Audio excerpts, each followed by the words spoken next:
Some of you may have seen the classic Coen brothers film, Fargo. And if you have, a memorable scene will have probably popped into your mind when you saw the title of this case.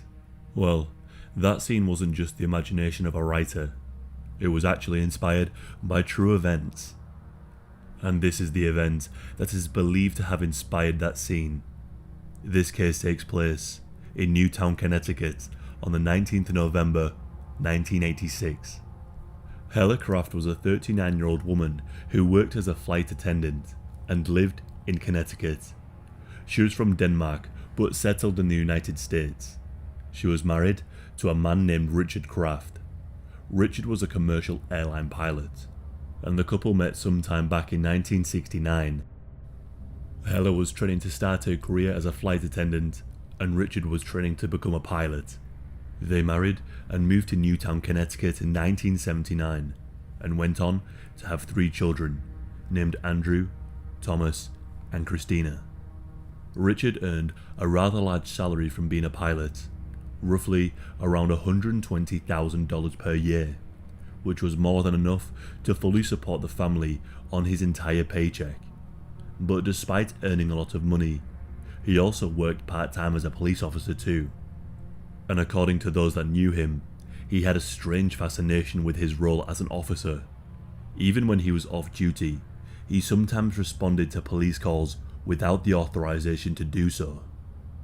Helle was incredibly good at her job.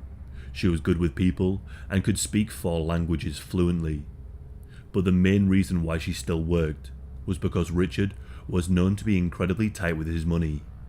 He would contribute close to nothing when it came to necessities and luxuries for the children. And when it came to family holidays, it would be Helle who would pay for everything. He would give the bare minimum. In 1984, Richard was diagnosed with colon cancer and given the chance of survival of just 2%. Helle cared for Richard while he was undergoing surgery and chemotherapy, and miraculously, he managed to defy the odds, and his cancer went into remission. He survived. Despite having 3 children together, a nice home, and a wife who'd cared for him in his most vulnerable, Richard was unfaithful, and he had been unfaithful way before they had even married. And it turned out he didn't treat Helle well at all. He would later tell people that the only reason why he married her was because she became pregnant, and it was too late to get an abortion. He would often disappear for long periods at a time, sometimes even for weeks, and while he was away, he would meet up with various women and have affairs. Helle was of course suspicious of this behaviour, and she hired a private investigator to find out where he was going. She then learned the truth. The private investigator had managed to snap some pictures of Richard kissing other women, and these other women also worked as air hostesses. Receipts were also found, which showed Richard had bought Christmas presents for another woman. Helle and the PI began to build a case against Richard in preparation for the divorce. But despite Richard being the one who was unfaithful, she was scared of how he would react when confronted with the evidence of his affairs, and how he would react to her being the one to put an end to their marriage. Close friends of Helle would later disclose that she had told them that Richard could also lose his temper very easily, and was known to be physically abusive towards her.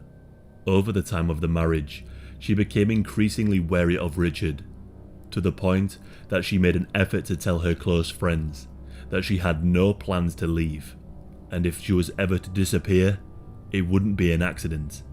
Richard would be the culprit. In September of 1986, Helle had decided the time was right to call an end to her marriage. The affairs, physical abuse, and the lack of care and monetary help towards their children was enough, especially since he was buying other women gifts. She met with a divorce attorney to get the ball rolling. The dream of a fresh start was on the horizon.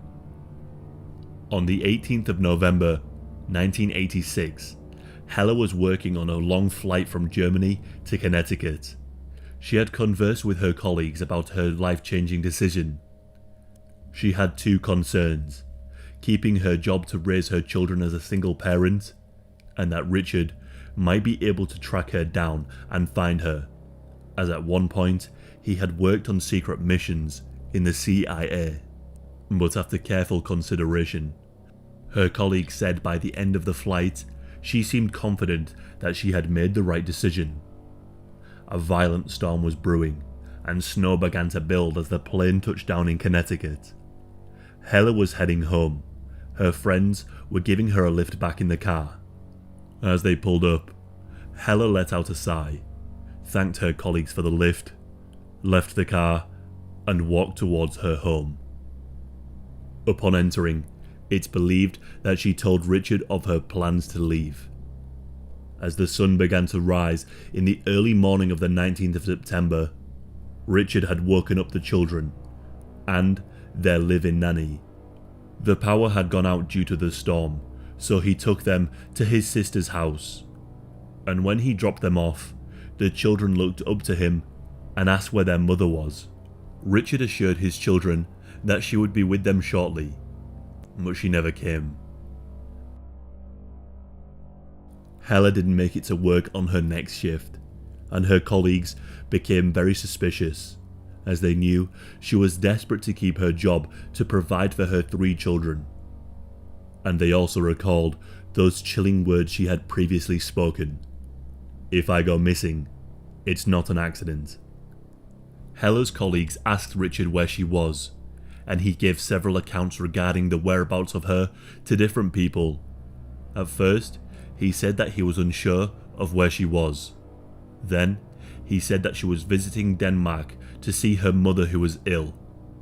But when they contacted Helle's mother, she explained that she hadn't made any plans to see her daughter, and that she wasn't even ill.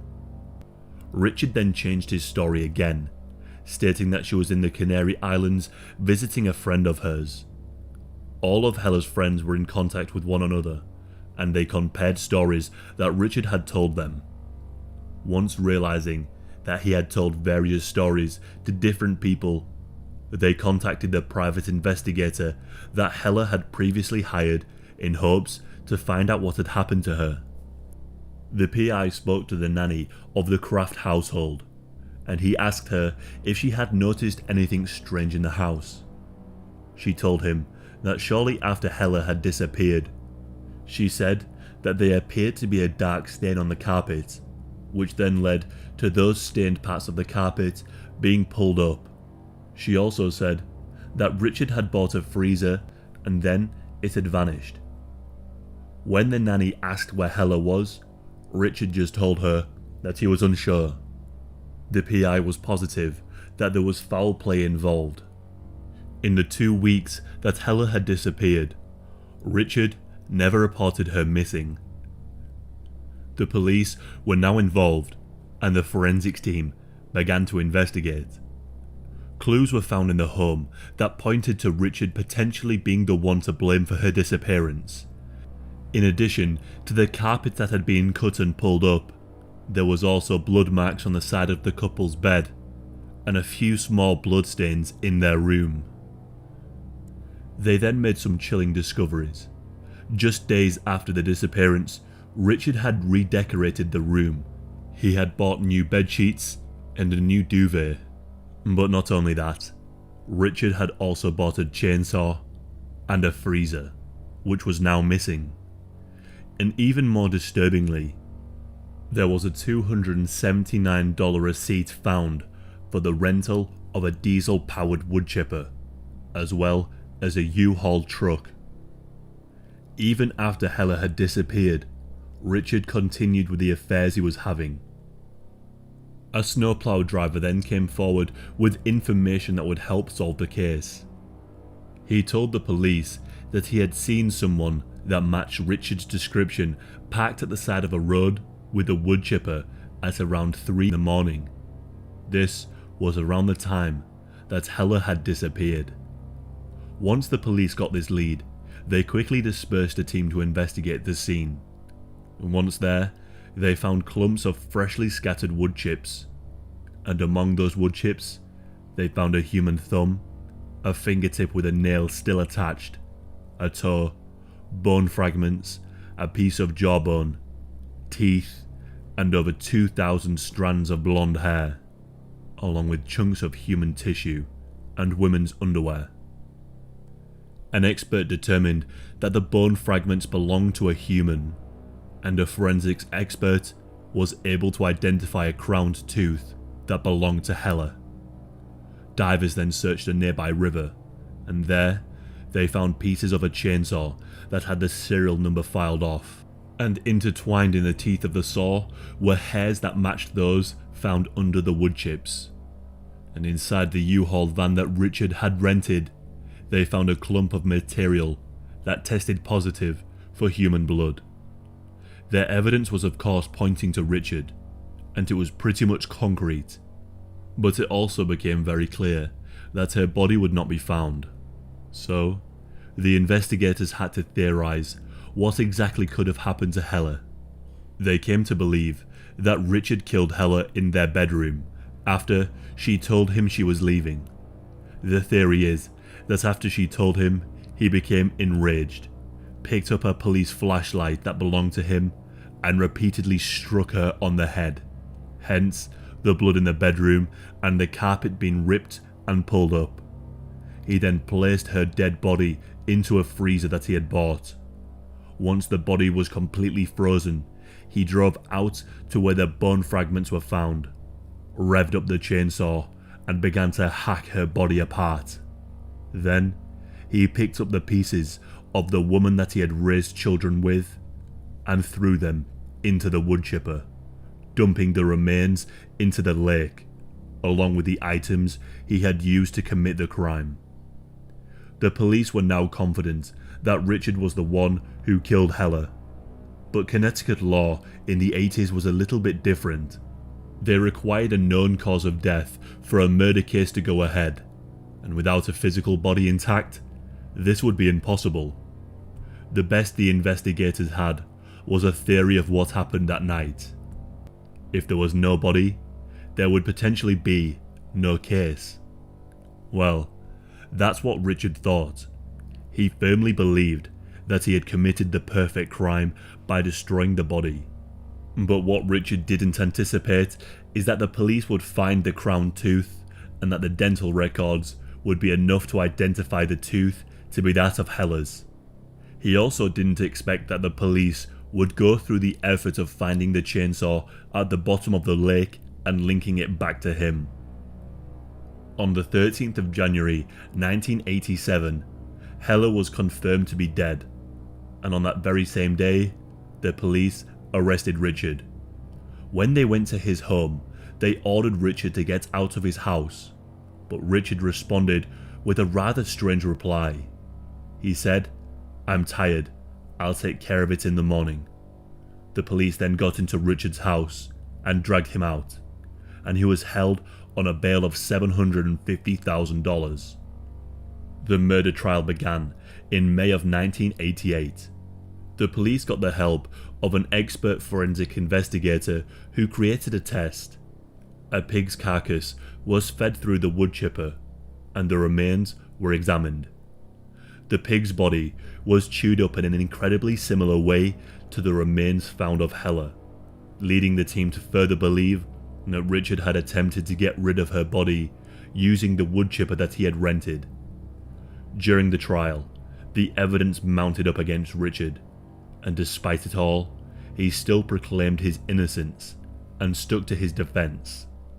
His defense was that Helle had run away, and believe it or not, one of the jurors actually believed his story, and they voted to acquit him. The trial was ruled as a mistrial, and a second trial soon began, which took the jury just 8 hours to find Richard guilty of murder. He was sentenced to 50 years in prison on the 8th of January 1990. Richard's sister Karen eventually took the children in and raised them. She sided with the prosecution team during the trial and even encouraged the judge to give her brother the maximum sentence. Helle's friends and colleagues also pulled together and helped to raise money for the children's future. The children also received money from Richard's pension too. In 1993, Richard tried to appeal his sentence, stating that the evidence that was presented wasn't enough to convict him, and that the publicity the crime had received hindered his chances of a fair trial. His appeal was denied. Richard was released in 2020 and is now free. He is 84 years old. The most recent articles I could find states that he was part of a housing program for homeless veterans. Where he is now is unknown as far as I'm aware of. The wood chipper case was the first case in Connecticut history that someone was convicted of murder with no body. Richard has never admitted to taking his wife's life.